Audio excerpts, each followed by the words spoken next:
हम लोग आज कैश बजट से शुरू करने वाले मैनेजमेंट अकाउंट में।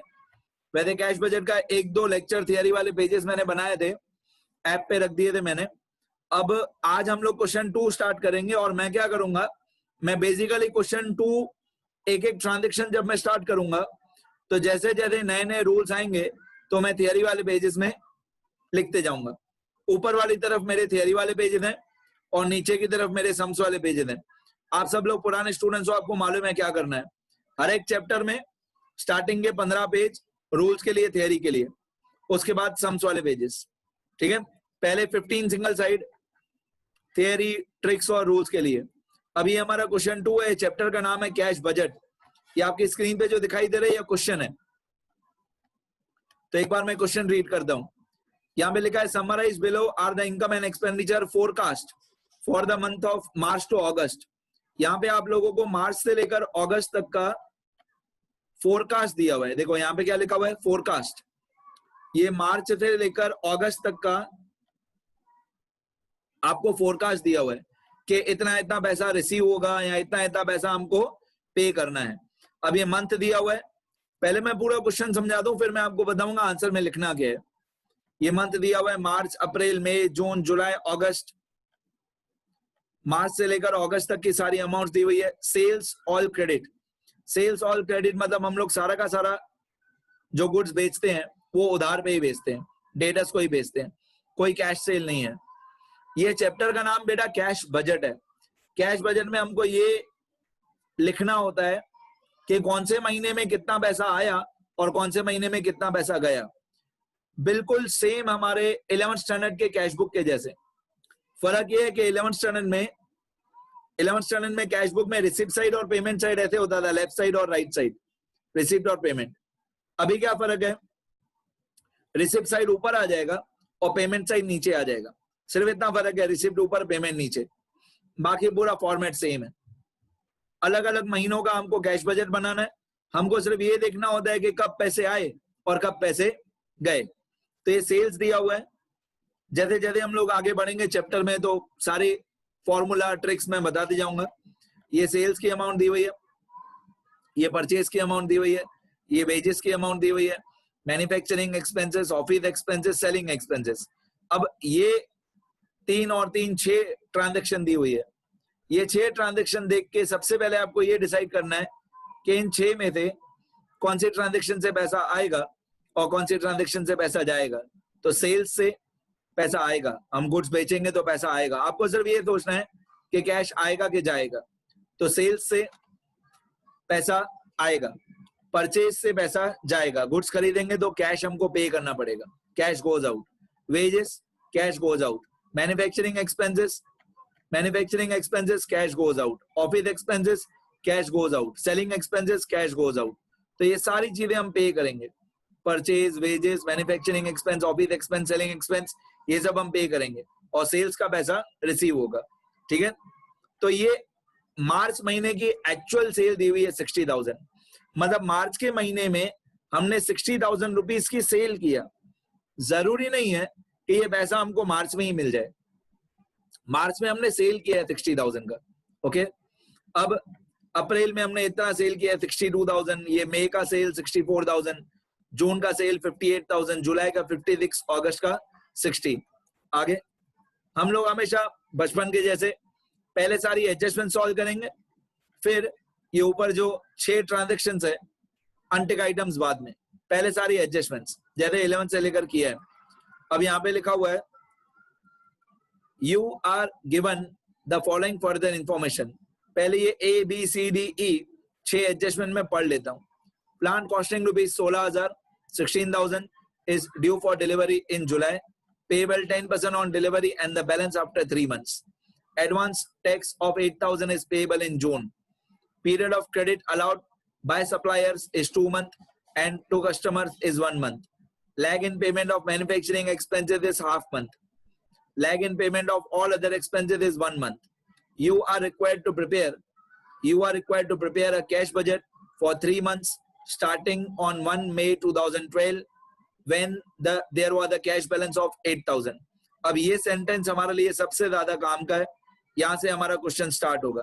ये you are required to prepare a cash budget for 3 months starting from 1st May. 3 months starting from 1st May. तो हम लोग जो कैश बजट बनाएंगे 3 months from 1st May, तो हमारा कैश बजट होगा from 1 May 2012 to 3 months. 3 months मतलब मई और जून और जुलाई, मई जून जुलाई, तो 31 जुलाई 2012 ये हमारे 3 महीने का कैश बजट होगा स्टार्टिंग फ्रॉम 1st May. अब कंपनी का नाम अगर दिया हुआ कहीं पे भी, मैं कंपनी का नाम चेक कर लेता हूँ, नहीं कंपनी का नाम नहीं दिया हुआ है, तो हम लोग डैश डैश कर देंगे. ये हमारे कैश बजट की heading, cash budget of dash dash company from 1 May 2012 to 31 July 2012, ये हमारी हेडिंग हो गई. अब हम लोगों को 3 महीने का कैश बजट बनाना है, तो कॉलम्स कैसे बनते हैं? एक कॉलम हमेशा पर्टिकुलर्स का, फिर जो 3 महीने का हमको कैश बजट बनाना हो, मई जून जुलाई, जो 3 महीने का कैश बजट हमको बनाना हो. ये चौथा कॉलम ब्लैंक, ये जो चौथा कॉलम ब्लैंक है ये आपको नहीं बनाना है, तो मैं ये वाला कॉलम डिलीट कर देता हूँ, इसकी लाइंस वाइंस डिलीट कर देता हूँ, नो बॉर्डर्स. ठीक है, तो आप लोगों को 3 महीने का कैश बजट बनाना है, मतलब मई और जून और जुलाई का.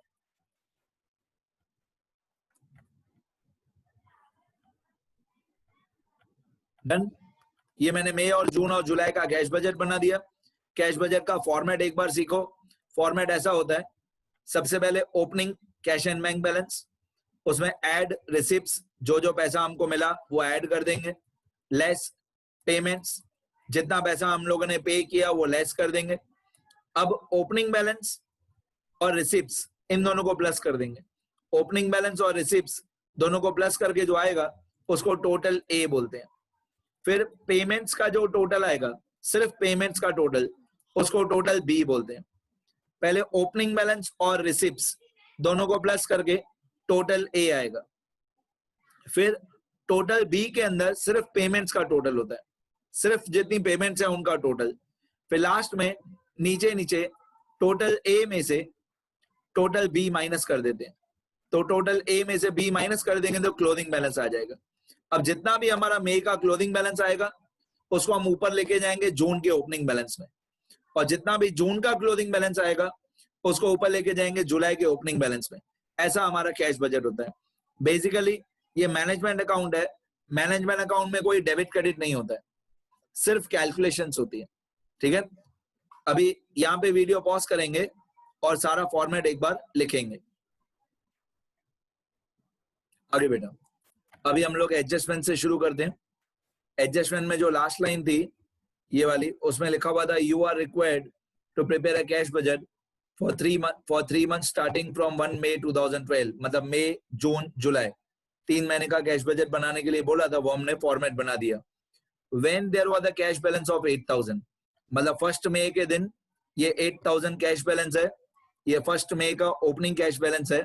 इसको मई में लिखेंगे, मेरे साथ लिखो सब लोग. मई में ओपनिंग बैलेंस में 8,000, ये हमेशा दिया हुआ होगा. हमेशा पहले पहले महीने का ओपनिंग बैलेंस आपको दिया हुआ होगा. तो मई का ओपनिंग बैलेंस लिख दो आप लोग 8,000. डन. चलो आगे बढ़ते हैं. अब क्वेश्चन में जो एडजस्टमेंट्स थी उनको स्टार्ट करते हैं. यहाँ पे लिखा है you are given the following further information. Plant A point से ऊपर वाली जो 6-7 ट्रांजेक्शन हो बाद में, पहले adjustments. Plant costing ₹16,000 is due for delivery in July, payable 10% on delivery and the balance after 3 months. तो जो 16,000 रुपए का प्लांट है वो जुलाई में डिलीवर होगा, मतलब हमारी फैक्ट्री पे आएगा. उसका 10% हम जुलाई में ही पे करेंगे जब डिलीवरी होगी. बाकी का 90% 3 महीने के बाद. तो 16,000 का 10% होता है 1,600. तो हम 1,600 रुपए जुलाई में पे करेंगे. तो आप सब लोग पेमेंट में जाओ, सब लोग पेमेंट में जाओ, जुलाई के महीने में जाओ और लिखो 1,600. जुलाई के महीने में पेमेंट में 1,600.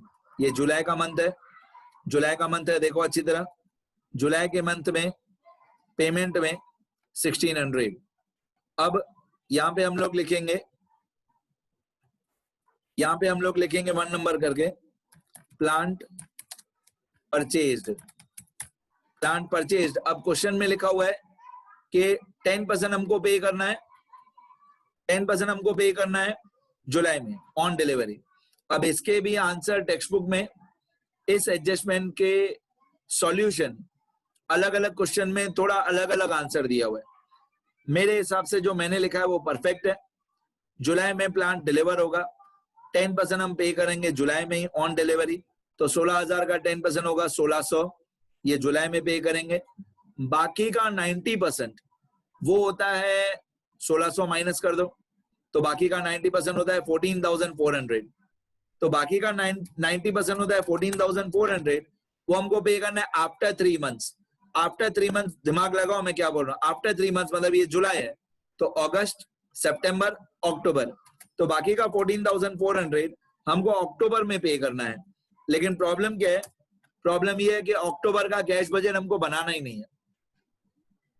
तो ये जो 14,400 है, जो 3 महीने के बाद पे करना है, अक्टूबर में पे करना है, वो हमारे काम का ही नहीं है, उसको हम भूल जाएंगे, छोड़ देंगे। हाँ, अगर कैश बजट अक्टूबर का बनाना होता तो हम अक्टूबर में पेमेंट में लिखते 14,400, लेकिन इस क्वेश्चन में ये 14,400 हमारे काम का नहीं है। इस क्वेश्चन में 14,400 का हम कुछ नहीं करेंगे, ठीक है। तो जो 10% हमने पे किया, बस वही हमारे काम का है, जुलाई का 10%, 1600 लिखो सब लोग।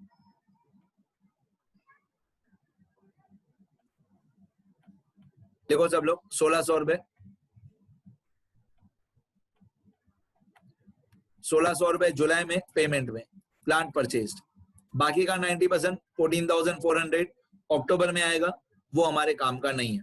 नेक्स्ट, ए पॉइंट हो गया। बी पॉइंट, बी में लिखा हुआ है advance tax of 8,000 is payable in June. जून में हमको एडवांस टैक्स पे करना है, ठीक है।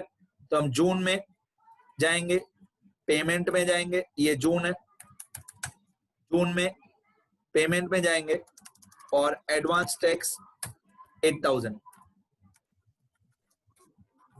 एडवांस टैक्स जून में 8,000 यहाँ पे लिखेंगे। एक्चुअली एडवांस टैक्स मतलब एडवांस इनकम टैक्स होता है।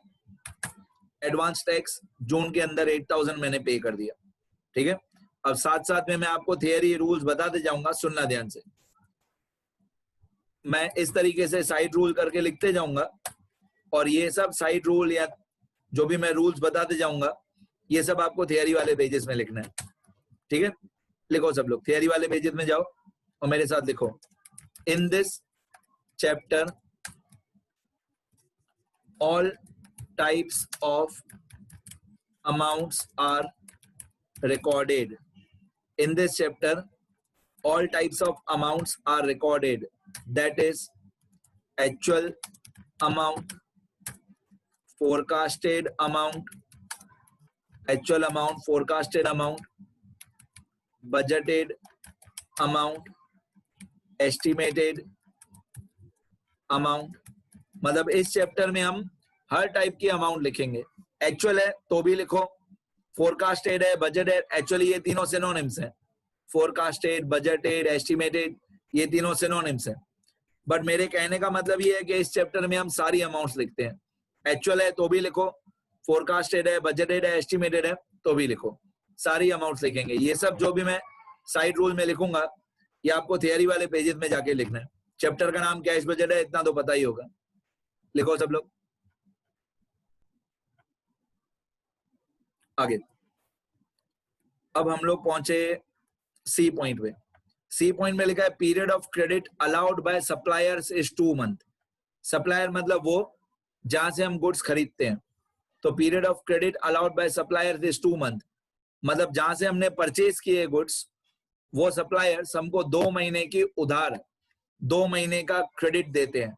मतलब जब भी हमने गुड्स खरीदे सप्लायर से, उसका पैसा हमको 2 महीने के बाद पे करना है। सुनना ध्यान से। अब हम लोगों को कैश बजट बनाना था मई, जून, जुलाई। स्क्रीन पे ध्यान दो सब लोग।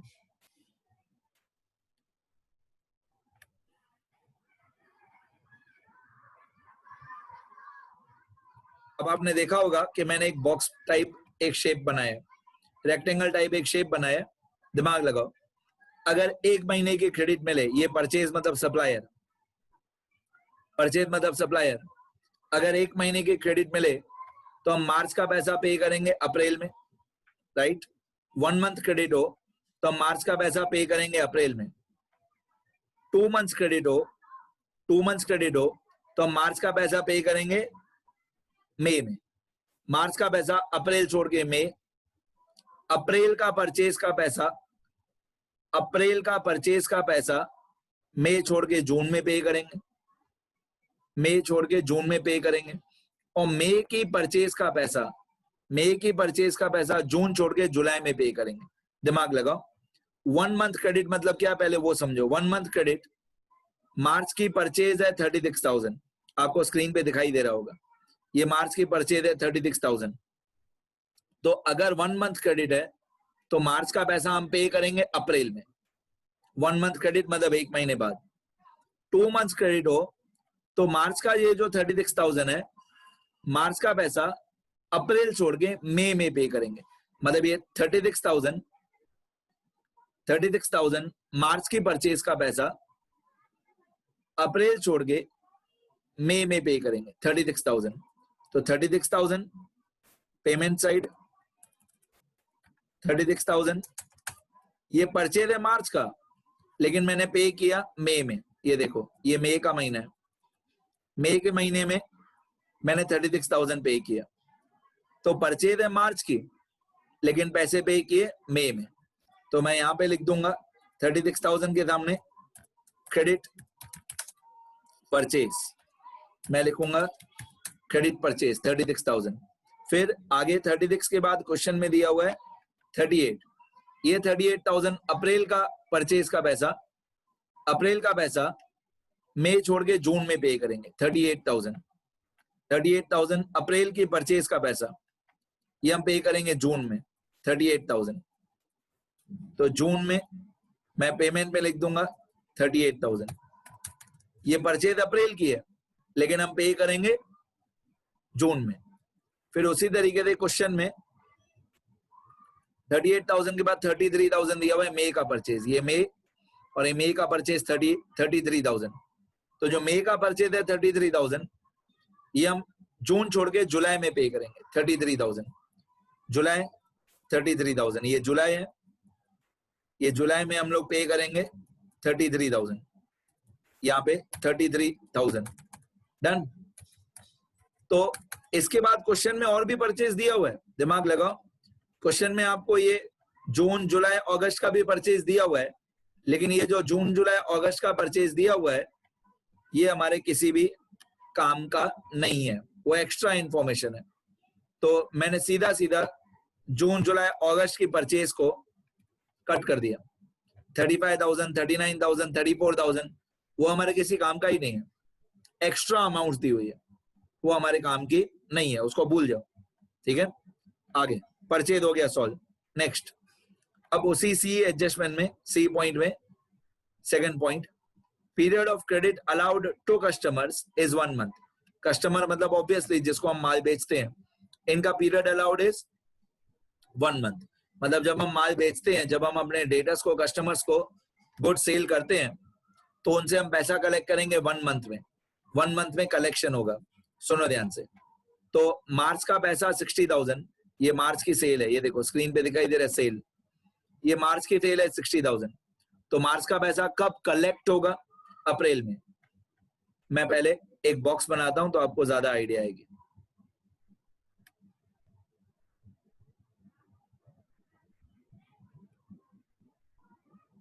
अब आपको ज्यादा समझ में आएगा सर ये बॉक्सेस क्यों बना रहे हैं।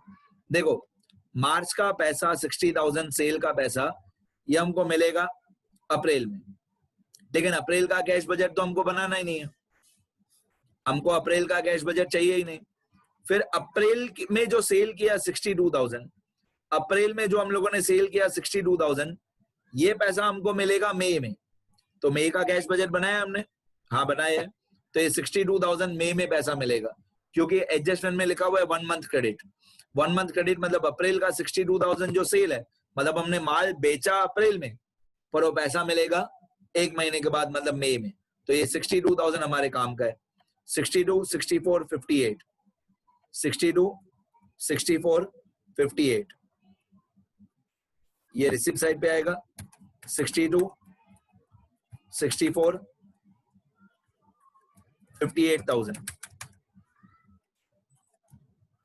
इतना पैसा हमको मिलेगा। 62, 64, 58 इसको मैं बोलूंगा, मैं अगर क्रेडिट सेल बोलूं तो भी चलेगा, या मैं इसको बोलूं कलेक्शन फ्रॉम डेटर्स तो भी चलेगा। क्रेडिट सेल भी बोलते हैं, कलेक्शन फ्रॉम डेटर्स भी बोलते हैं, दोनों एक ही बात है। उसी तरीके से ये जो परचेज है इसको क्रेडिट परचेज भी बोलते हैं, या इसको पेमेंट टू क्रेडिटर्स भी बोलते हैं। जो 36, 38, 33 था, क्रेडिट परचेज या पेमेंट टू क्रेडिटर्स एक ही बात है। उसी तरह क्रेडिट सेल या कलेक्शन फ्रॉम डेटर्स एक ही बात है। तो बाकी की जो सारी अमाउंट्स, एक्स्ट्रा अमाउंट्स दी हुई है वो फालतू है। जैसे ये 60,000 मार्च की सेल का पैसा, ये 60,000 मार्च की सेल का पैसा ये हमको मिलेगा अप्रैल में, वो हमारे काम का नहीं है।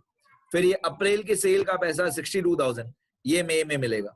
तो हमने मई का कैश बजट बनाया है, हाँ बनाया है, तो ये 62,000 मई में मिलेगा।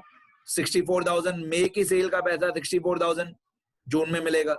जून की सेल का पैसा 58,000 जुलाई में मिलेगा। ठीक है, तो अप्रैल मई जून का पैसा मिलेगा मई जून जुलाई में, एक एक महीना लेट। तो ये 3 अमाउंट हमारे काम की है।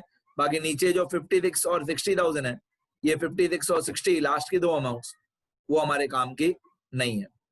ये 56 और 60 हमारे काम का नहीं है, और ये फर्स्ट वाला 60,000 है वो भी हमारे काम का नहीं है, ये भी हमारे काम का नहीं है। ठीक है, अब अच्छी तरह से लिख लो, ये रिसिप्ट साइड पे कलेक्शन फ्रॉम डेटर्स लिख लो सब लोग।